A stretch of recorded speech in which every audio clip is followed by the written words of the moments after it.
Sup? Hey everybody, this is Theoretical BS. I hate that I can't say my full name anymore. I feel like my videos are being shared more in the Christian community, and I can't really. Nobody's forcing me to censor myself, but I kind of want to censor myself because I want them to be accessible, and I want people to feel like it's not, too controversial to watch. And I'm a tool. I'm a tool. I'm a sellout, and I'm a tool. But I'm a sellout with 5,000 subscribers. Apparently, I just checked that, and so this is my 5,000 subscriber celebration, and it's it's a biggie. It's a big one. A couple of days ago, an epic thing happened. Matt Slick, my hero, called into the Atheist Experience, which is a television show I think broadcast out of Texas, a local cable television show, and he had a bit of a debate with the host of that show, Matt Dillahunty, who I have a lot of respect for. I had not heard of him before. I had not watched his show, but I really like what he had to say, and I think in the beginning especially he really held his own. I'm going to put the link to the video on the right so anybody can see it. But I have gotten, you wouldn't believe, I've gotten an overwhelming amount of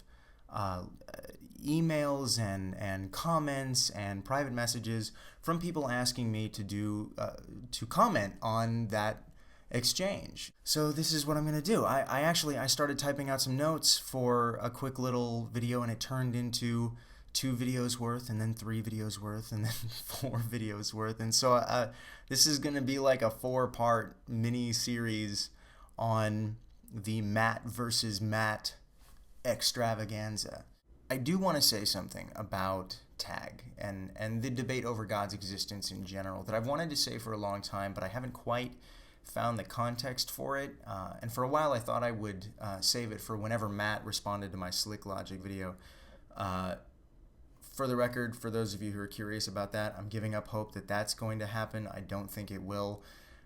Matt has said publicly on his radio show and text comments and stuff like that he's watched my video and it wasn't good at all, and he's written a complete refutation of my argument, and he might turn it into a video, he might not, and so on.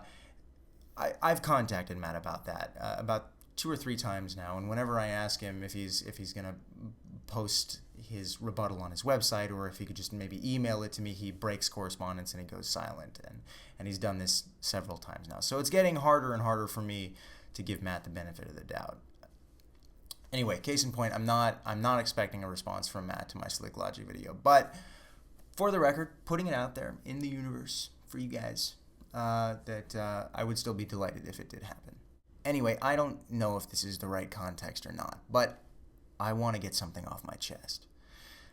There are certain arguments for the existence of God and against the existence of God on both sides that are, by their nature, designed to be persuasive. They speak to our intuitions, our experiences, our curiosity.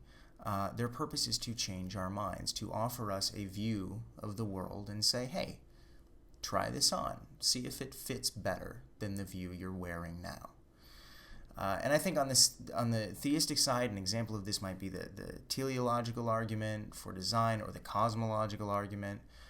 Most people in my experience who have converted from atheism to theism, by way of having been persuaded intellectually, have done so because of the dilemmas presented by one or both of these arguments and the solutions they offer. On the atheistic side, I think the problem of evil is a good example of that. Whether you think it's a sound argument or not, and I don't necessarily, it's persuasive, and it has drawn people throughout history away from the Judeo-Christian God, more so than any other argument. In my own personal opinion, the argument from non-belief is one of the best arguments against God, specifically the Christian God, because I find it to be sound and persuasive. It's the thing that convinced me when I was young. It was sort of the final nail in the coffin for the biblical God. But on both sides, whether you think these arguments are fallacious or not, whatever your position is, you have to agree that these arguments were designed with you in mind, to convince you. That's their purpose. But there's another kind of argument that I see coming from both sides as well.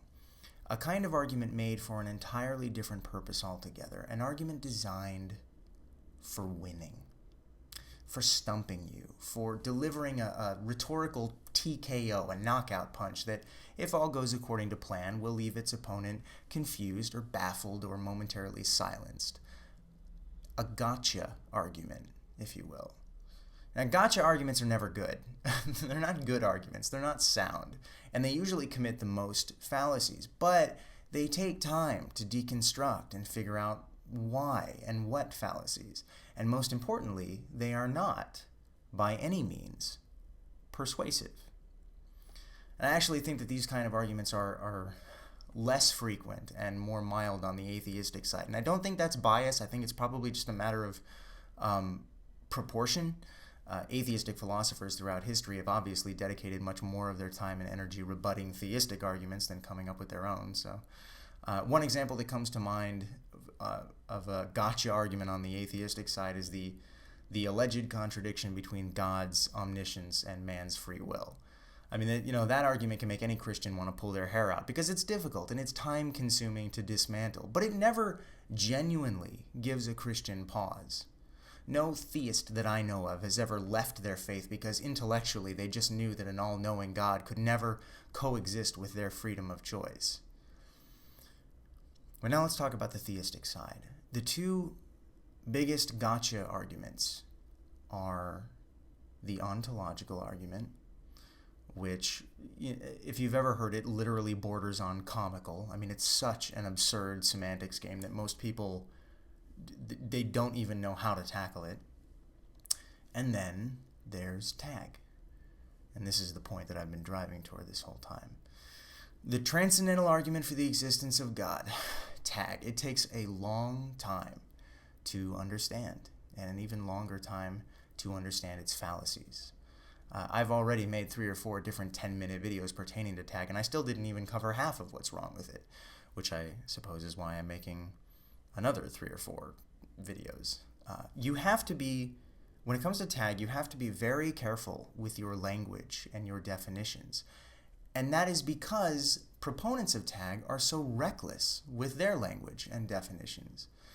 But tag, unlike the cosmological argument or the teleological argument, is never, ever persuasive to anyone who isn't already a theist.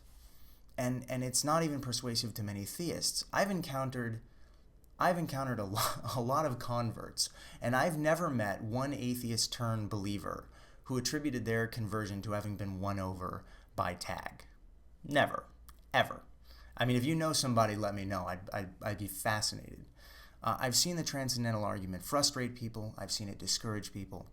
I've even seen it all out humiliate people. But I've never seen it convince people. And I'm bringing this up for a reason. The reason I bring this up is because Matt Slick is an apologist.